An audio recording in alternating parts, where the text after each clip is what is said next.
Hello tout le monde, bienvenue dans ce nouvel épisode de cette aventure Road to CCC. Aujourd'hui c'est lundi, c'est le lendemain de la sortie longue, donc journée de repos en termes de course à pied. Par contre tout à l'heure je vais aller m'entraîner en musculation. Aujourd'hui ce sera une séance de pecs et triceps.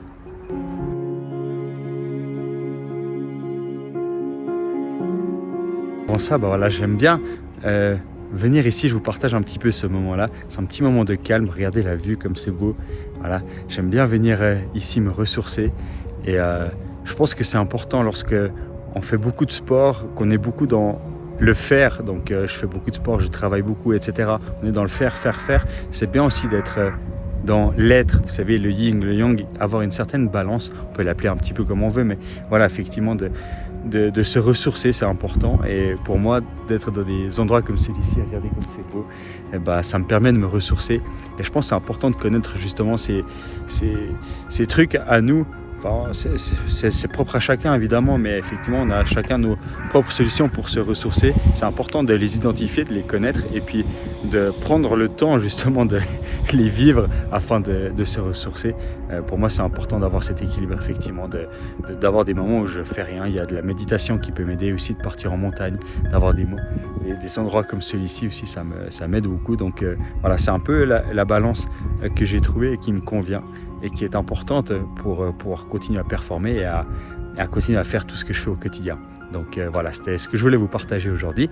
À présent, je vais m'entraîner. On se retrouve tout à l'heure. Allez, ciao!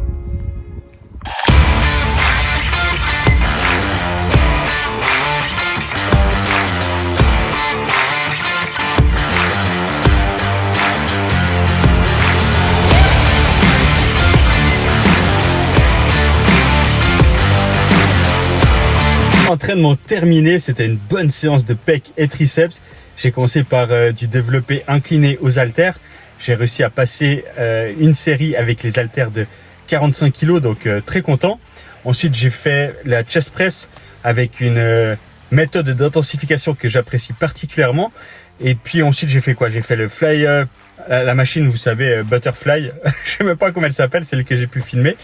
Et puis après j'ai fini par des dips et puis des abdos suspendus, donc des relevés de jambes à gauche, à droite, l'essuie-glace, etc. Donc une bonne séance, je suis très content. Faudrait que je vous filme une fois une séance complète. Maintenant faudrait que je le fasse un jour où c'est un peu plus approprié qu'un lundi soir à 18h avec plein de monde, plein de bruit. Donc effectivement, il faudrait que je vous filme une séance complète une fois, que je vous montre un petit peu ce que je fais, comment je fais les exercices, etc. Les techniques d'intensification que j'applique. Dans tous les cas, c'est vrai que ce soir, c'était pas très approprié, mais une prochaine fois, ça me ferait plaisir. Et dites-moi dans les commentaires si vous aussi, ça vous ferait plaisir que je vous montre tout ça. Du coup, à présent, je rentre, je vais manger et on se retrouve certainement demain pour l'entraînement des courses à pied. Allez, bonne soirée tout le monde.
On se retrouve le lendemain matin pour le premier entraînement de la course à pied de la semaine.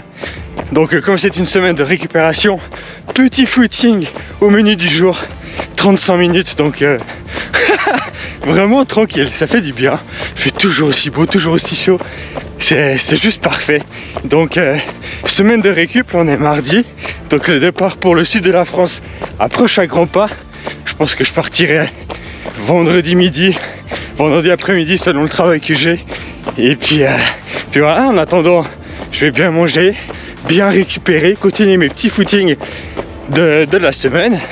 Et on se retrouve un peu plus tard dans la journée. Tout à l'heure à midi, j'ai rendez-vous chez ma masseuse pour détendre un maximum mes muscles juste avant la course. Ça fait toujours du bien. Et puis à partir de mercredi, je commencerai la recharge glucidique. Donc manger un peu plus de glucides pour remplir les stocks de glycogène de les muscles, histoire d'arriver au top du top pour dimanche. Le seul petit point faible, c'est le sommeil. Je suis en gros manque de sommeil. Je me couche très tard en ce moment pour me lever assez tôt. Donc ça c'est pas terrible. Je vais essayer de récupérer au mieux d'ici dimanche, mais ça c'est pas gagné. Mais bon, au pire on fera avec, hein, c'est pas la première fois.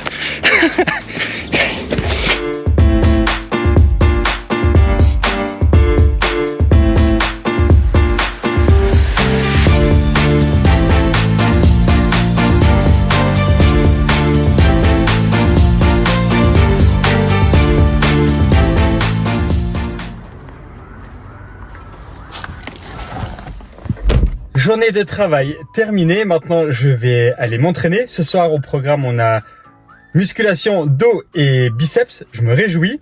Et puis on a discuté un petit peu avec ma masseuse aujourd'hui, elle me disait « Steve, tu as de la chance, depuis le temps que je te suis, tu t'es jamais blessé en fait. » Et je disais oui, effectivement c'est vrai, de ce côté-là j'ai de la chance. Après effectivement je mets un petit peu tout en œuvre aussi pour éviter de me blesser. Et on a beaucoup discuté les deux. Effectivement le fait d'aller régulièrement me faire masser, d'aller chez l'ostéopathe régulièrement, d'avoir un plan d'entraînement qui est adapté et puis surtout qui évolue progressivement. Ça, c'est super important de garder ce principe de progressivité, de pas aller trop vite et de pas brûler les étapes. Ça, c'est super important pour éviter de se blesser.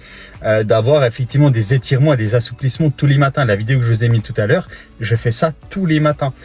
Et ça, c'est super important d'avoir un équilibre entre se muscler, mais s'étirer également pour garder une bonne mobilité. Et puis effectivement pour éviter, pour prévenir les blessures. Et il y a aussi évidemment tout ce qui est hygiène de vie, de bien manger, de bien récupérer, de bien dormir. Alors ça, je suis pas le meilleur, je le reconnais, mais de bien manger, d'avoir l'hygiène de vie la plus propre possible, et ça va éviter effectivement de se blesser. Donc si malheureusement tu te blesses régulièrement, essaie de regarder du côté effectivement de ta récupération, de ton hygiène de vie, de ta progressivité dans tes entraînements, etc. Et puis tu trouveras peut-être des réponses. Dans tous les cas, c'est clair qu'après, y a aussi un petit côté génétique, un petit côté chance aussi peut-être. Mais déjà, si tu mets tout en œuvre, niveau hygiène de vie, progressivité au niveau de l'entraînement, tu mets déjà toutes les chances de ton côté pour continuer dans ton activité sportive sans te blesser. Voilà, c'était le petit point sur lequel je voulais revenir. Maintenant, c'est parti pour l'entraînement. Et puis, on se retrouve un peu plus tard.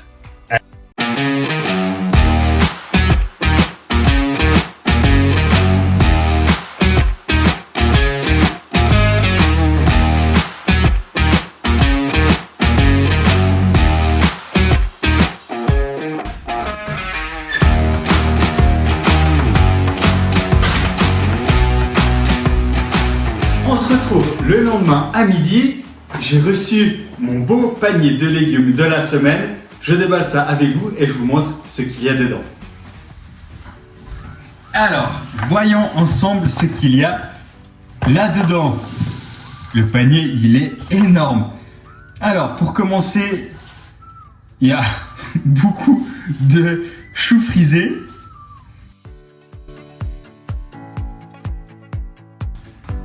Il y a tellement, je ne sais même pas par où commencer pour rattraper et ranger tout ça.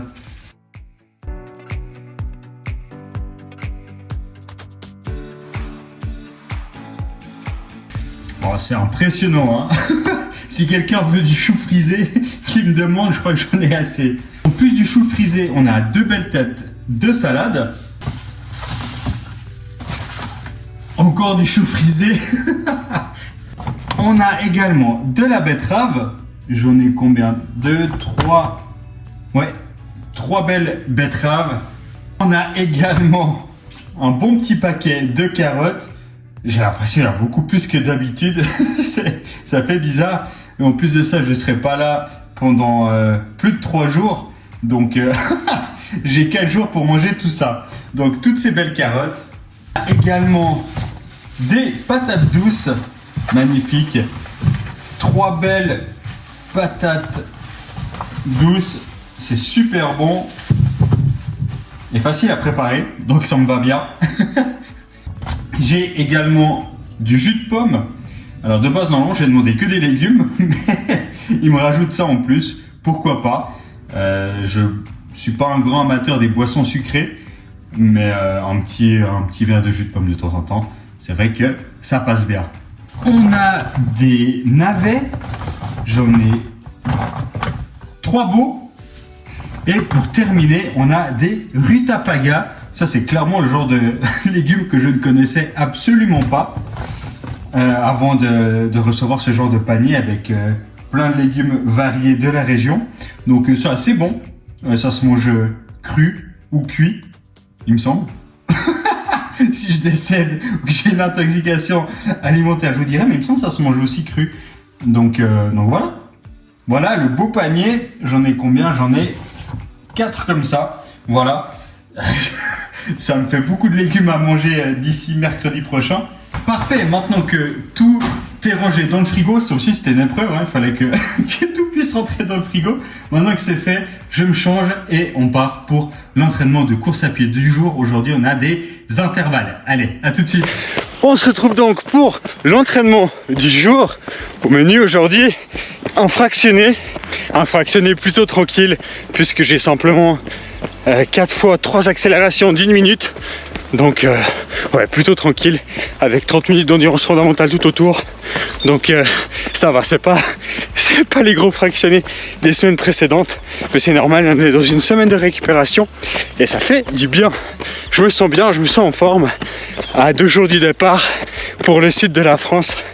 Je commence gentiment à préparer mes affaires, à réfléchir à ce que je dois prendre, etc. tout en continuant à travailler. C'est évidemment à ce moment-là que tous mes clients m'appellent pour bloquer un maximum de séances. Donc j'essaie de faire au mieux pour les satisfaire tout en me dégageant du temps libre pour préparer justement mes affaires et en continuant à m'entraîner. C'est un petit casse-tête, mais on va y arriver. Une chose après l'autre. Je suis pas trop du genre à me faire du souci ou à préparer mes affaires 3 semaines à l'avance. C'est au moment venu. Je suis plus du genre à faire des listes, vous savez, à écrire tout ce dont j'ai besoin. Et au moment venu, c'est-à-dire vendredi, 10 minutes avant de partir, j'ouvre ma liste, j'ouvre ma valise, je mets tout dedans et loin. Du coup, il faut avoir une liste bien préparée. Mais voilà, c'est ma technique. Dis-moi dans les commentaires si vous êtes plutôt team je prépare ma liste 3 semaines à l'avance ou à la dernière minute comme moi.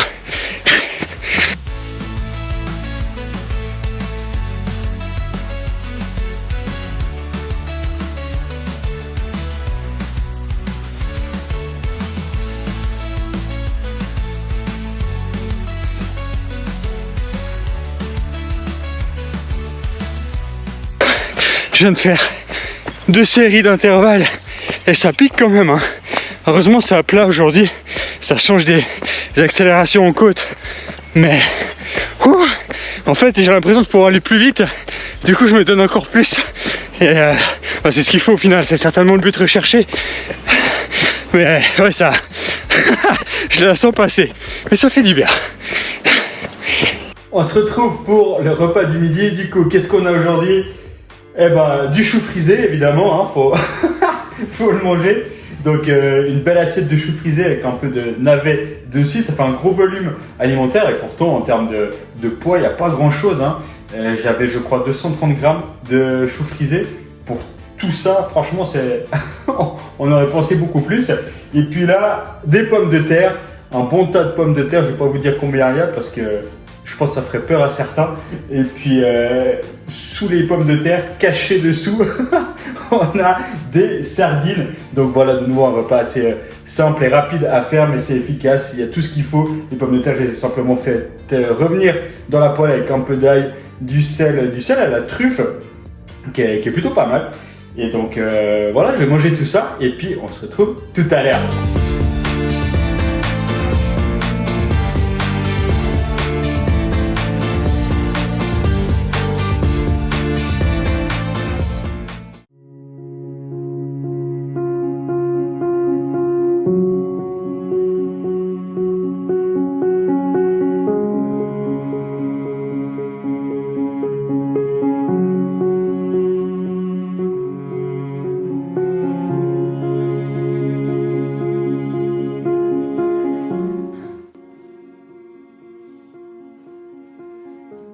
Repas terminé, c'était super bon. Je bois mon petit café et j'en profite pour vous expliquer un petit peu ma stratégie de nutrition les jours avant le marathon ou n'importe quel autre événement sportif. Donc là, on est mercredi, la compétition est dimanche matin. Et ce que je vais faire, c'est que dès aujourd'hui, donc dès le repas là que je viens de prendre et les futurs qui vont venir, eh bien, je vais simplement augmenter mes glucides pour faire une recharge glucidique afin de remplir mes stocks de glycogène. Je vais le faire jusqu'à samedi midi. Samedi soir, je vais prendre un repas classique avec des glucides à quantité raisonnable, normale on va dire, pour éviter les soucis de digestion et puis surtout pour bien dormir, éviter d'être ballonné, etc.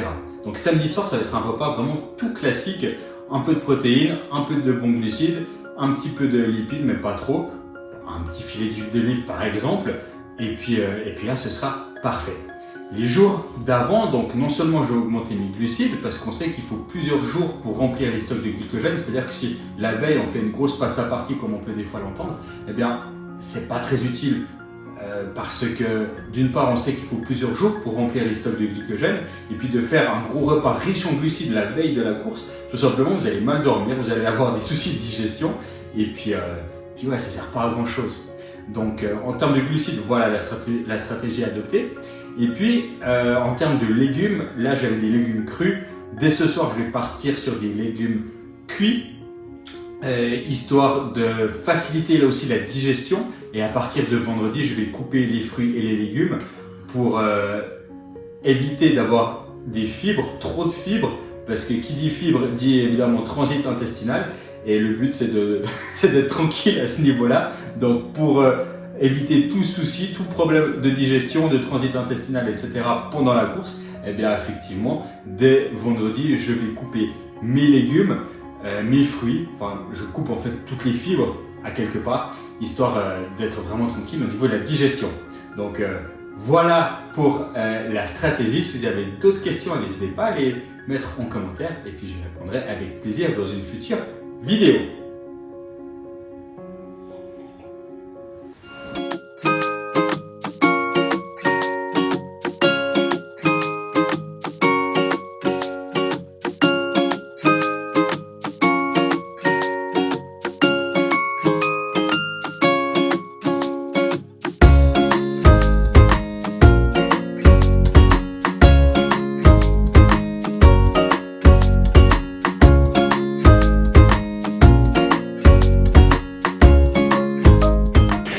On se retrouve le lendemain, donc jeudi soir, veille de départ. Je fais mon petit footing, c'est l'avant-dernier avant le marathon de dimanche. C'est pas forcément spécifique ni idéal pour le marathon, mais tout simplement je continue à suivre mon entraînement d'ultra trail. Donc voilà, au menu cette semaine, j'avais un petit footing aujourd'hui, un autre demain. Donc tout simplement je les cours, je fais comme si de rien n'était et puis le marathon remplacera simplement ma sortie longue de dimanche. Donc voilà, je me sens bien et je me réjouis de partir demain. On se retrouve vendredi midi pour le dernier footing avant le départ. Ce matin je me suis levé très tôt à 4h30 pour travailler un maximum avant de partir. Donc là je termine gentiment mon petit footing. Ensuite je rentre, une bonne douche, un bon repas, je prépare mes valises et on se retrouve à Saint-Tropez.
Bienvenue à Saint-Tropez. Je suis actuellement chez une cliente qui m'a prêté sa résidence secondaire. Je suis tellement reconnaissant. Regardez comme c'est beau, c'est tellement magnifique là où je suis. J'ai vraiment beaucoup de chance. Donc je suis arrivé hier soir, tard dans la nuit. Ce matin, je suis allé à Sainte-Maxime récupérer mon dossard. Et puis ensuite, j'en ai profité pour faire un petit peu les boutiques, pour manger en terrasse. Cet après-midi, je suis revenu ici à Saint-Tropez. Je vais aller faire également les boutiques et les terrasses de Saint-Tropez.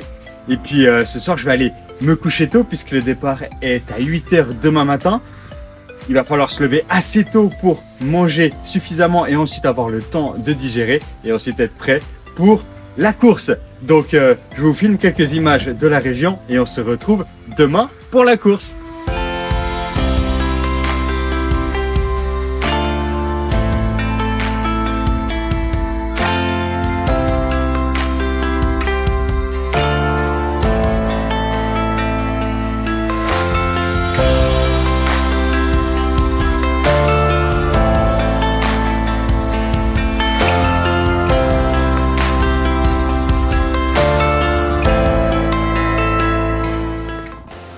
C'est ici que je conclue cet épisode.